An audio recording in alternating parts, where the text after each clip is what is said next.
Hello guys, it's Sapphire Morningstar. I'm here with a review of American Horror Story Episode 2 titled The Morning After. So it's starting off right where we left off, the end of Episode 1, the end. Michael Langdon, as we know, has come to Outpost 3, and everybody knows that somebody new has arrived, because they always send Miss V like, yo, we done long, perimeter long, went all who up in here, and she's like, everything gonna be revealed in due time, right? And so eventually Michael Langdon shows himself to, to the survivors of Outpost 3, and basically says that he's here on Carapa's behalf, and pretty much gives them the update on all the other outposts, saying that majority of them have been overrun, they're dead, pretty much basically, and that I think he said there's 3 left, and so he's going to each one to decide basically who's going to live and who's going to survive. The ones he determines is will survive, he's going to bring them to the sanctuary, where it's more security and everything. And everybody has to eventually go through, the interview process. So Mr. Gallant, who's played by the lovely Evan Peters, decides to go first. So he's being interviewed by Michael Langdon, and Michael Langdon pretty much wants to know, which makes sense, I mean, after all, he is basically the Antichrist. He wants to know his deep and dark secrets, so he revealed that his grandmother, he hates his grandmother. She's been trying to make him the perfect gay. So she would hold like these little dinners and invite, these decent gay dudes and try to hook him up with their grandson. So he came in one of the dinners in this YMCA costume with he put a gas mask on. He's eating the food through the gas mask, and so he just hates his grandma for trying to make him something that he's not. And then he talks to Michael, like, "Are you hitting me? Because I'm getting like a gay vibe on you." And pretty much Antichrist says something along the lines of, "Trey, gay doesn't really matter," which makes sense. I mean, the devil and the Antichrist will be the opposite of God and Jesus, in terms of sex, especially in terms of sexuality. So the devil and the Antichrist, at this point, you might as well say they're pansexual. They don't give a fuck. They love everybody, especially so. So later we see Gallant and the Rubber Man from season 1, and them engaging in sex. And so the grandma comes in, she hears this noise, which I'm like, why would you even have sex? For one, there's no way to mask your sex sounds. 2, I'm pretty sure that shit could probably echo in that weird building thing they're in. So grandma ends up hearing the noises, and she peeks in, they're doing it. But the Rubber Man, if you watch that scene, you listen to them having sex, the sounds coming out of the Rubber Man sound very demonic. So I'm pretty sure whoever's in that suit is not human. If you making demonic sounding growls, you ain't human. I'm sorry. So what we didn't see Grandma Evie do is go to Madam Miss what's her name, Mead. Go to Mead, played by Kathy Bates, and pretty much rats on her son because she's trying to increase the chances of getting to the sanctuary. So I'm like, that's some dirty ass shit. So Gallant is then taken and chained up, and when they asked him what they're basically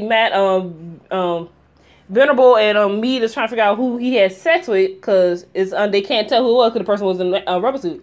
So he's like so when they're whipping him, he's calling out, I guess you would call them LBGT pioneers. So he just called out the names, and Ms. Venerable eventually tells me to stop because she realizes that whipping him is turning his little ass on, and his facial expression throughout the whole thing just kills me. Like, I love Evan Peters. Like, he could play gay, he could play straight, he could play crazy, he plays sociopath. Any performance he gives, he gives you 110%. Like, for real, I love him. And so the next person up for interview is Miss Venerable. So Michael Landon comes in and basically like, he eventually tells her to take off her clothing because he knows what she's been doing up here, making her own rules and shit. So you can tell her ass was a little nervous before he came in because she was trying to make the room look nice and shit, like the office like, ooh, let me fit it on. Like, yeah, bitch, you know what you doing up here wrong, and you worried, you scared as fuck right now. You scared. You should be. So he ends up telling her to take off clothes. She's like, what? You can read my file. She's like, you're not gonna get it. He's like, you're not gonna get a second chance. So he ends up, we just zipping down, unzipping her zip in the bag, and we see that her spine is severely disfigured. And so that explains why she walks why we see her constantly always walking with this cane. Cause I was freaking out. I thought maybe she had like a prosthetic leg, maybe, something. I didn't think her spine was that fucked up, but that's basically what it is. So I think they kiss, and she's like, does this, pretty much saying, does this man say? He's like, no. Cause like he's really gonna tell you saved the night after the interview's over. Psh, come on, this is the Antichrist, but they don't know that. So then she leaves, and then we go over to the two little lovebirds. I'm still pretty much thinking they're probably going to be like some sort of Adam and Eve. That's my theory. They're going to be like the new Adam and Eve in the new world. That's my theory. I just don't know yet. So they end up trying to figure out, what's going on. So they go sneak into Michael Langdon's room after he leaves. The rubber man suit dude is up on the ceiling. And so they read his computer. And so they're trying to figure out, for one, if the world is screwed, how the hell is he sending any damn thing? I'm like, through the powers of Satan, powers of hell. So they figure out maybe he got like some satellites and something. So they read his emails basically and realize that Miss Venable has been making up these rules as she goes to pretty much torture the people that's there. So they eventually say fuck it and have sex. They get caught. Miss Mead and Venable decides that, you know what, you broke the rules. And they're like, there's no rules. You made that up. So, obviously they're pissed off that they find that out. And so she's like, we're going to pretty much throw them out into the nuclear wasteland. And they're screaming like, no. Right?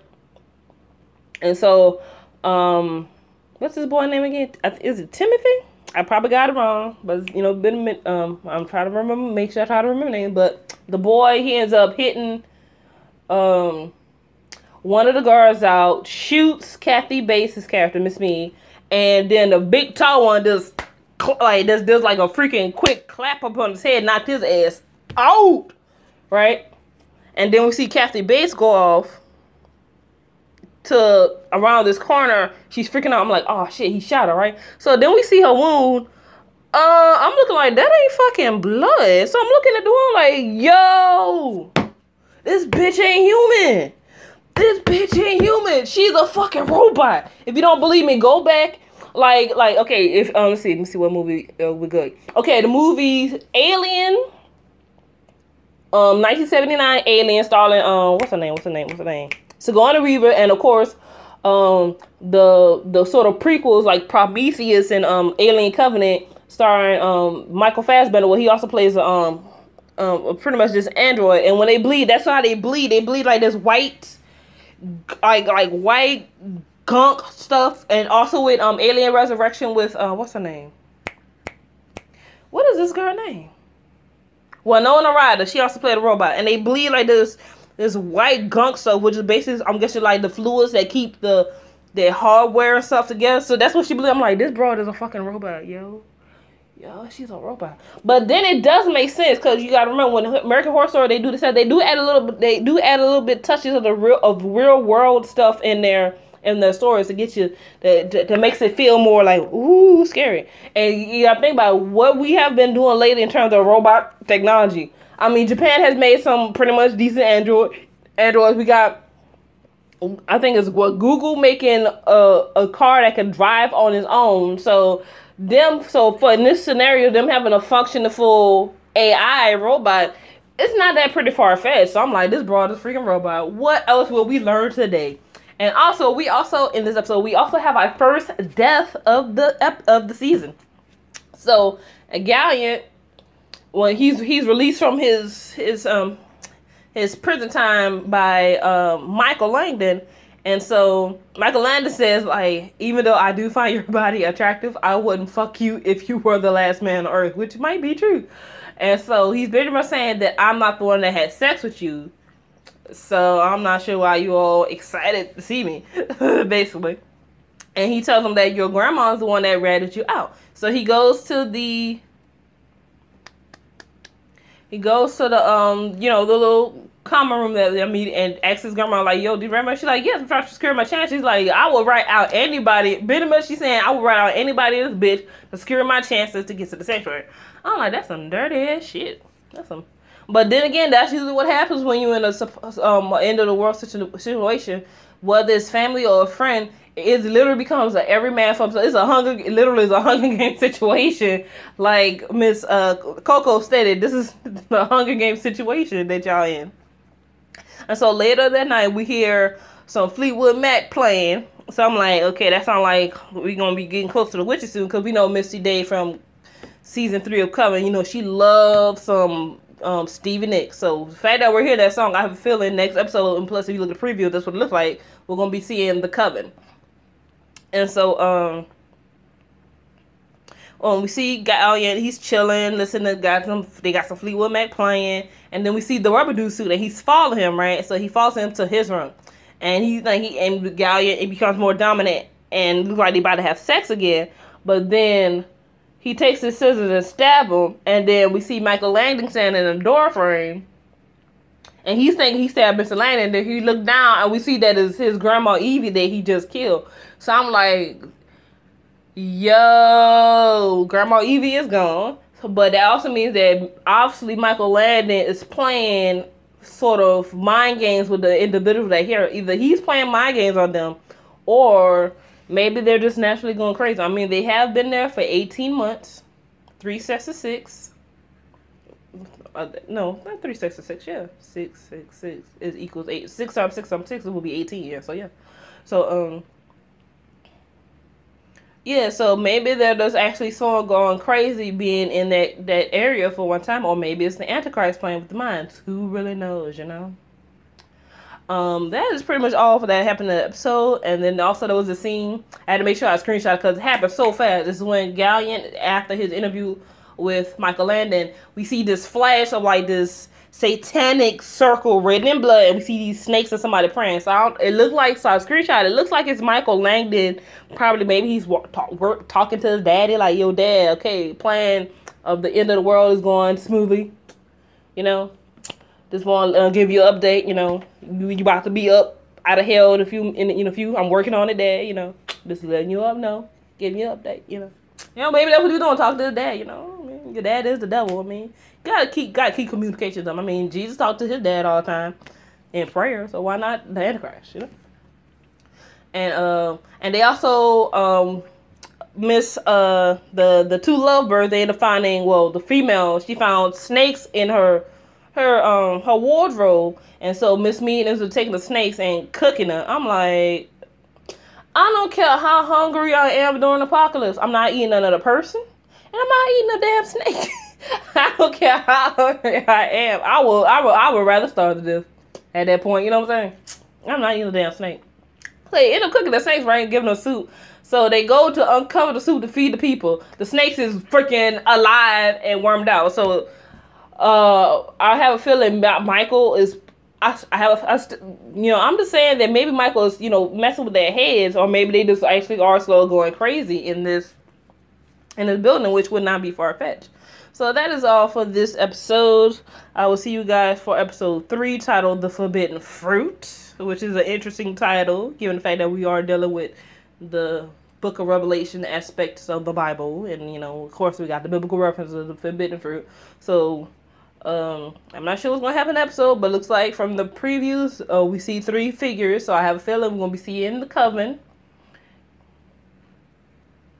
because we did hear the Fleetwood Mac song, so obviously we're going to see in the Coven. So that's definitely going to be interesting to see how this is going to tie, how the witch is going to play a part in this whole end of the world scenario. So come and subscribe, and I will see you guys that Thursday morning for episode 3. Let's see, tomorrow Saturday. So Sunday and Monday, I will be doing Nothing But the Gifted, because season 2 premieres this Tuesday. So, come and subscribe, and I'll give you guys next time. Bye!